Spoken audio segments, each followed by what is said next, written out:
امام مالک نے نافع سے خبر دی، انہیں عبداللہ بن عمر رضی اللہ عنہ نے کہ عمر بن خطاب رضی اللہ عنہ نے ریشم کا دھاری دار جوڑا مسجد نبوی کے دروازے پر بکتا دیکھا تو کہنے لگے، یا رسول اللہ صلی اللہ علیہ وسلم، بہتر ہو اگر آپ اسے خرید لیں، اور جمعے کے دن اور وفود جب آپ کے پاس آئیں تو ان کی ملاقات کے لیے آپ اسے پہنا کریں۔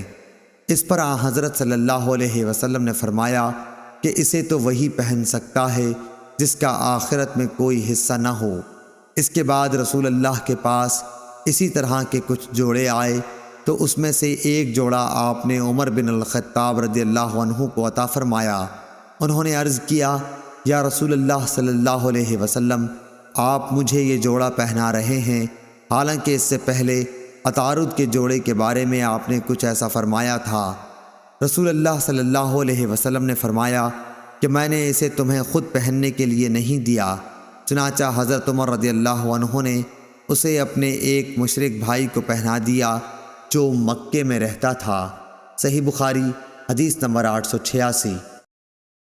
امام مالک رحمۃ اللہ علیہ نے ابو زناد سے خبر دی، ان سے اعرج نے، ان سے ابو ہریرہ رضی اللہ عنہ نے کہ رسول اللہ صلی اللہ علیہ وسلم نے فرمایا کہ اگر مجھے اپنی امت یا لوگوں کی تکلیف کا خیال نہ ہوتا تو میں ہر نماز کے لیے ان کو مسواک کا حکم دے دیتا۔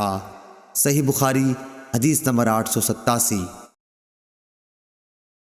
شعیب بن حبحاب نے بیان کیا، کہا کہ ہم سے انس رضی اللہ عنہ نے بیان کیا، انہوں نے کہا کہ رسول اللہ صلی اللہ علیہ وسلم نے فرمایا کہ میں تم سے مسواک کے بارے میں بہت کچھ کہہ چکا ہوں۔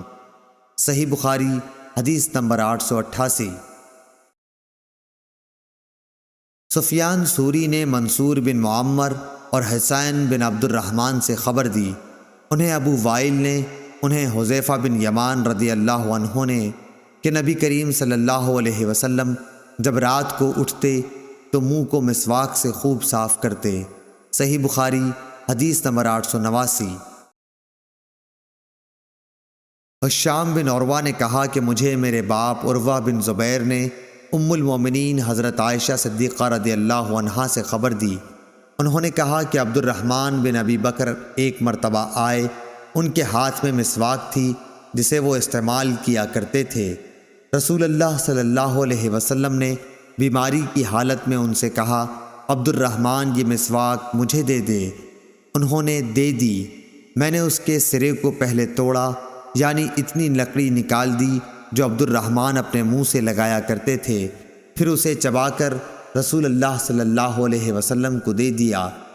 حضرت صلی اللہ علیہ وسلم نے اس سے دانت صاف کیے اور آپ صلی اللہ علیہ وسلم اس وقت میرے سینے پر ٹیک لگائے ہوئے تھے۔ صحیح بخاری حدیث نمبر 890۔